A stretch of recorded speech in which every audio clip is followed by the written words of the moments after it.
Disclaimer, in this narrative, I do use binary gender language. While I am acceptive of all flavors of people, the area we are about to visit today is less inclusive. To respect the culture and accurately tell the stories of the past and present, I do only refer to two genders in this video. Look through this detail though, and immerse yourself into a new wonder of Planet E.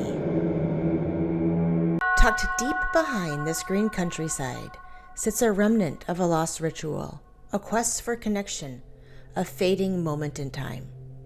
About 60 million years ago, the seabed rose, creating large vertical faults in sandstone.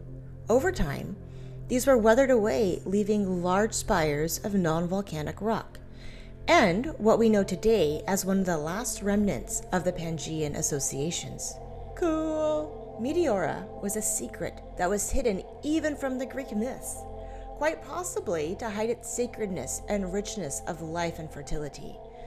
The dopeness of this area wasn't secret to anyone though, as human presence dating back to 50,000 years ago is found all over the place here. Due to the Mediterranean climate and position next to the Pindos Mountains, its terrain is perfect for both vegetation and also getting away from the craziness the port city provides. Between the 13th and 14th centuries, some monks of the Eastern Orthodox religion wanted to do more to strengthen their connection with their creator. They wanted to evade all luxuries in life and in replacement, spend more time in meditation, prayer, and silence. And hermit. The perfect spot for them to do this was hands down Meteora. For a while, the monks just stayed in these tiny little caves.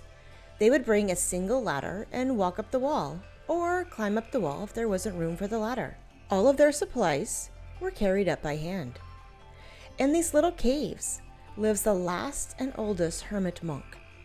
He has a meditation cave, a sleeping cave, and an activity cave. For the last 70 years, he's lived here. While he would like to move out and have a more convenient place to rest, tradition states that someone else must take the oath of hermit and occupy the caves before he leaves. Otherwise, they will be sealed closed forever.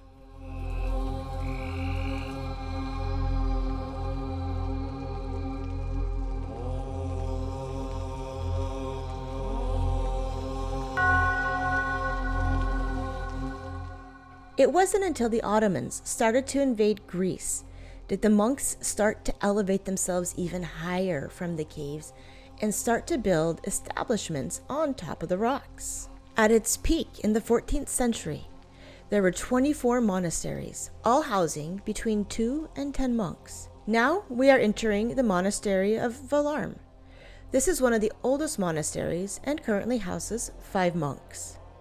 Women must wear long skirts and loose-fitting, no cleavage or collarbone showing tops to visit all of the monasteries, not only to honor their religious beliefs, but also to honor a group of nuns that saved the monasteries. For many years, nuns could only enter the monasteries for Sunday ceremonies. But one day, the nuns noticed smoke coming out of one of the monasteries, and in order to save it, the monks had to choose between tradition of keeping women out or saving their monastery. Needless to say, the women saved the day. And so in 2023, women visiting these places honor historical women of the past by also respecting the wardrobe of the past. Meteora, monastery number 1.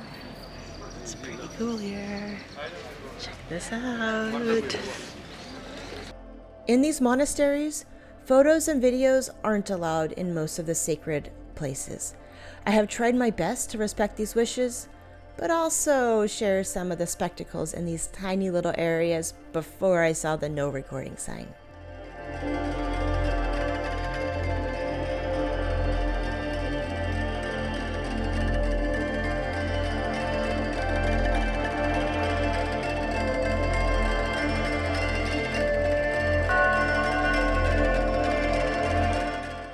Outside the surrounding areas of the monastery, it's breathtaking just to observe the old rocks around us. Orthodox, Buddhist, Muslim, Hindu, or Sikh, it doesn't matter what your religion is. If you open your soul, it's very easy to find peace and serenity in this area.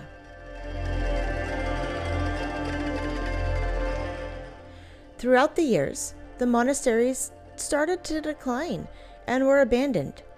During World War II, Meteora was heavily bombed because the Nazis believed that baddies were hiding in this area. Currently, only 6 monasteries remain, 4 of which the public can enter, and 2 of these are housed by nuns.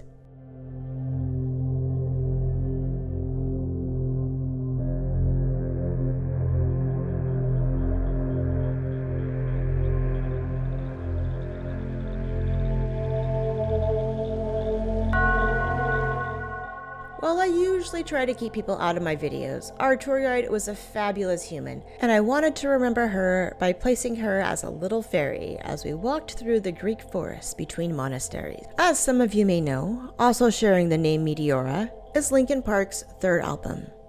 It's to note that even from the photos you see in these areas, it's full of peace and happiness. Being a huge fan of both Chester Bennington and Linkin Park, I truly hope that Chester has found what he's looking for and a place to belong. Thanks for watching today's adventure with me. Your support is amazing. Like, subscribe, and share. It'll help me grow this channel and even create more content for you to enjoy. Have a great day. Bye.